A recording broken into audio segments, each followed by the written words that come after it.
DC machine में होने वाली हानियाँ। हमारे डीसी मशीन में कौन कौन सी हानियाँ होती हैं उसके बारे में आज स्टडी करेंगे। तो डीसी मशीन में हमारे जो हानियाँ होती हैं वो निम्न प्रकार से होती हैं। हानियाँ हमारी निम्न प्रकार से होती हैं। पहली जो हानियाँ होती हैं वो हमारी होती हैं आयरन लॉस। आयरन लॉस को हम दूसरे नाम से जानते हैं नो लोड लॉस, और इसी को कहते हैं कोर लॉस, और इसी को चौथा नाम है कांस्टेंट लॉस। ये इन नामों से जाना जाता है। आयरन लॉस हमारा क्या होता है डीसी मशीन में, दो प्रकार के होता है। एक होता है हिस्टैरिसीस लॉस और एक होता है आपका एडी करंट लॉस। फिर उसके बाद में आयरन लॉस उस लॉस को कहते हैं, मतलब कोर में होने वाली हानियां या लौह आयरन में होने वाली हानियां आयरन लॉस कहलाती हैं। हिस्टैरिसीस लॉस वो लॉस होता है कोर चुंबकीय पदार्थ का एक बार चुंबकित होना और फिर विचुंबकित होना। अगर कोई चुंबकीय पदार्थ एक बार मैग्नेटाइज होगा और डीमैग्नेटाइज होगा तो उसके कारण जो हानियां होती हैं उसको क्या कहते हैं, हिस्टैरिसीस हानियां कहते हैं।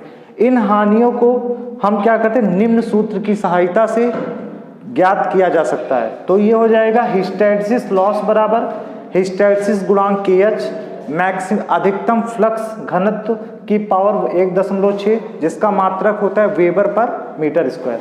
ये है हमारी सप्लाई फ्रीक्वेंसी F जिसका यूनिट होता है हर्ट्स, और ये है V कोर का आयतन जो मीटर क्यूब में होता है। तो पूरी लॉस को हम किस में कैलकुलेट करते हैं, वाट में।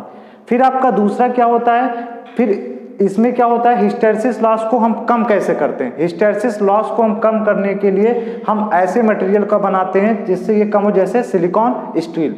छोटी मशीनों में हम कोर कार्बन स्टील का बनाते हैं और बड़ी मशीनों में क्या बनाते हैं, सिलिकॉन स्टील। यदि आप आयरन में 4% सिलिकॉन को ऐड कर दें, यानी 96% आयरन और 4% सिलिकॉन, तो उससे क्या बन जाता है, सिलिकॉन स्टील। दूसरा हमारा होता है एडी करंट लॉस। तो कोर में हमारा क्या होता है, जब आर्मेचर जो होता है वहां पर कोर होता है, कोर में स्लॉट होता है और स्लॉट में वाइंडिंग होते हैं। जब आर्मेचर चुंबकीय फ्लक्स को काटता है तो एक आर्मेचर में क्या होता है, ईएमएफ उत्पन्न होता है, और कोर भी हमारा क्या होता है, एक हमारा कंडक्टिंग मटेरियल होता है जिसके कोर में भी एक ईएमएफ उत्पन्न हो जाता है। तो कोर का कुछ अपना रेजिस्टेंस होता है, उसके कारण वहां पर एक करंट बहती है। उस करंट को क्या कहते हैं, एडी करंट। और कोर का रेजिस्टेंस होने के कारण उसका मान हो जाता है एडी करंट I बराबर कोर का विद्युत वाहक बल बटे कोर का रेजिस्टेंस। तो कोर का कुछ ना कुछ रेजिस्टेंस होता है और कोर में विद्युत वाहक बल के कारण जो करंट बहती है उसको कहते हैं एडी करंट। उसके होने वाली हानियां क्या होती हैं, एडी करंट कहलाती है, जिसको आप निम्न सूत्र की सहायता से ज्ञात कर सकते। तो एडी करंट बराबर हो जाएगा एडी करंट गुणांक अधिकतम फ्लक्स डेंसिटी का स्क्वायर, फ्रीक्वेंसी स्क्वायर और थिकनेस, मतलब जो आपकी लैमिनेशन की मोटाई है उसका स्क्वायर, इनटू कोर का आयतन, ये किस में रहेगा, वाट में रहेगा। इस एडी करंट लॉस को आप कम कैसे करोगे, इससे क्या करोगे, जो अपनी लैमिनेशन की थिकनेस है उसको कम करेंगे। कितने mm की रखेंगे, 0.3 mm से लेकर 0.5 mm। ये जो हानियां होती हैं टोटल हानियां का 20 से 30% होती हैं। तीसरा आपका जो लॉस होता है कौन सा होता है, कॉपर लॉस। और कॉपर लॉस का एक और नाम होता है वेरिएबल लॉस। ये एक ऐसा लॉस होता है जो हमेशा क्या होता है, लोड पे डिपेंड करता है। तो यहाँ पर ये कॉपर लॉस होता है। तो आपके आर्मेचर में जहां जहां वाइंडिंग्स लगी होती है वहां पर जो हानियां होंगी उसको क्या कहेंगे, कॉपर लॉस के। जैसे आर्मेचर में आर्मेचर वाइंडिंग, फिर फ्लक्स बनाने के लिए शंट फील्ड वाइंडिंग, फिर उसके बाद में कहाँ पे आपकी वाइंडिंग्स लगी होती हैं, उसके बाद में आपके सीरीज फील्ड वाइंडिंग लगी होती है, इंटरपोल पे भी हम लोग वाइंडिंग करते हैं। इतनी जगह होने वाली हानियां क्या कहलाएंगी, कॉपर लॉस कहलाती हैं। फिर उसके बाद में अंतिम हानि है मैकेनिकल लॉस, जिसे कहते हैं यांत्रिक क्षति।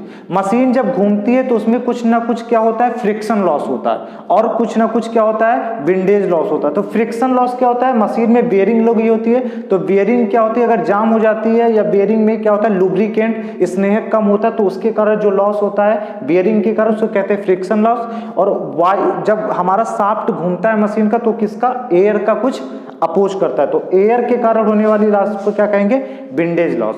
फिर एक क्वेश्चन एग्जाम में पूछा गया था कि जो स्ट्रे लॉस होता है, एक चौथा लॉस होता है स्ट्रे लॉस। अगर आप आयरन लॉस और मैकेनिकल लॉस दोनों लॉस को जोड़ देंगे तो जो लॉस आपको मिलती है उसी को क्या कहा जाता है, स्ट्रे लॉस। ये पूछा गया था आपके यूपीपीसीएल TG2 में कि कौन स्ट्रे लॉस का मान किसके बराबर होता है, तो iron loss plus mechanical loss. और आप जानते हैं कि जो जनरेटर होता है वो इनपुट में क्या देता है, मैकेनिकल एनर्जी, और आउटपुट में इलेक्ट्रिकल एनर्जी। इनपुट पावर बराबर क्या होगा, आउटपुट पावर प्लस लॉस। अगर मान लो हम यहाँ टोटल पावर 100 वाट का दे रहे हैं तो आउटपुट हमको 90 मिलेगा, हो सकता है 10 वाट क्या हो जाए, लॉस में चला जाए।